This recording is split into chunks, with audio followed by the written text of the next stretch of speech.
If you want waffles, where are you going to go? To a Waffle House. Here's a little story about that. Atlanta is the first location in 1955. Check out the wheels. Fort Bragg has a Waffle House too. Did you know about that? I'll bet you didn't. It's in the Old Coast Hotel building on the corner of Oak and Franklin in downtown Fort Bragg. It goes by the name Mendocino Coast Hospitality Center. It's a public charity, a 501c3. They don't just serve waffles, they do them. These are the ones they're doing today. The first waffle is about government funding. They get none of it. At least that's what they say. Here's their latest state report, filed under penalty of perjury. See the checkbox? No government funding. Now for the waffle. We'll check out their federal report, sent in with their state report, where they got some government funding. It turns out they got more than $1 million a year in government funding, sworn under penalty of perjury. See that? It wasn't just some government funding, it was the majority of it, 94%. We'll break that down. Here's a donut chart of that breakdown. Donuts and waffles. Perfect. 10% of that money was in government grants. That's shown in blue. 84% of it was in program service revenue from the government. That's in green. 7% of it was cash donations from everyone else. That's in gray. 10% in government grants plus 84% in program service revenue. That's 94%, shown here in blue and green. Put together, that's a huge amount of government funding. 94%. It's kind of hard to miss. 94%. That waffle didn't just happen today, it happened yesterday too, and the day before that. 10 out of 16 of those reports are waffles. You can see right through them. Phonies. On top of that, there were secret waffles. No review of this report was conducted, nor would it ever be. See? And no governing documents were available to the public. Right?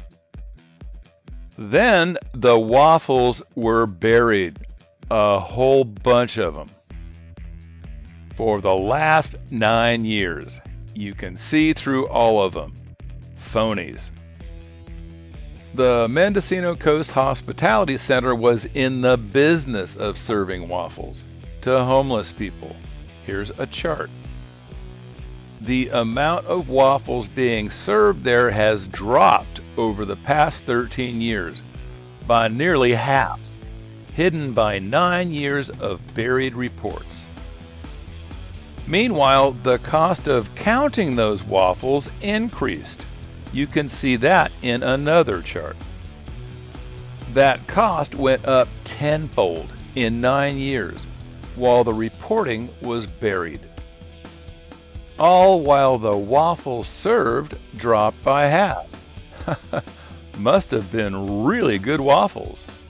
Gourmet waffles.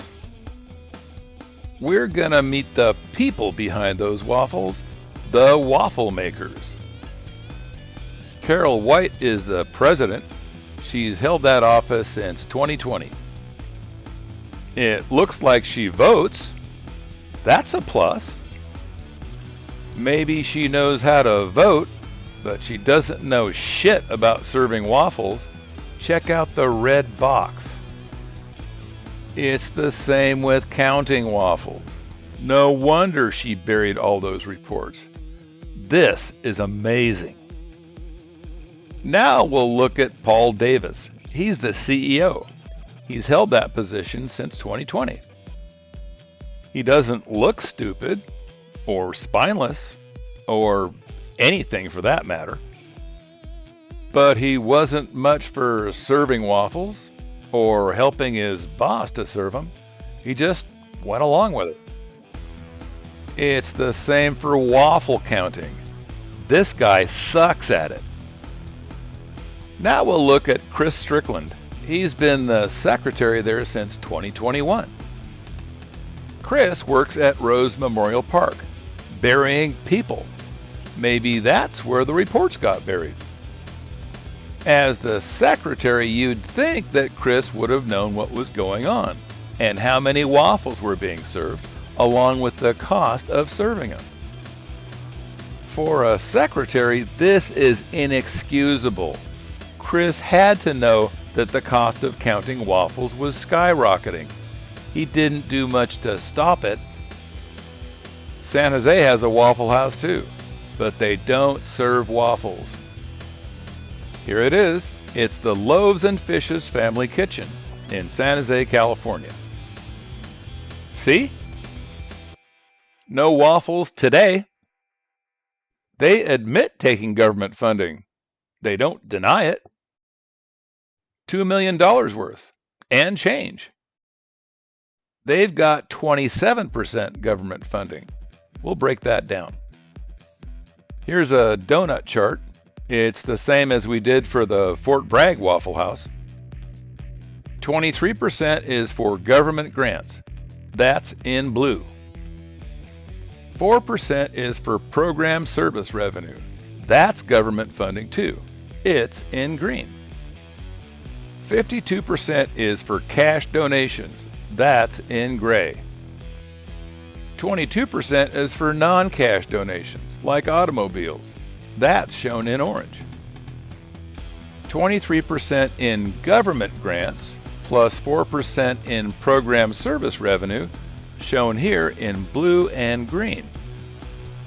That totals 27% in government funding, shown here in blue. 27%. No waffles yesterday either. Going all the way back to 2006. No secret waffles as well. Nothing to hide. The board reviewed annual reports before they got filed, and governing documents are available to the public on request. No buried waffles either, for 16 years back to back. Loaves and Fishes serves meals, not waffles. They serve a lot of meals. Over 13 years, that number has increased by a huge amount. They charge for counting those meals too. That amount has increased as well. But it's increased proportionately with the number of meals served. It's the exact opposite of what happened at Fort Bragg's Waffle House. So what happens when waffles become toast?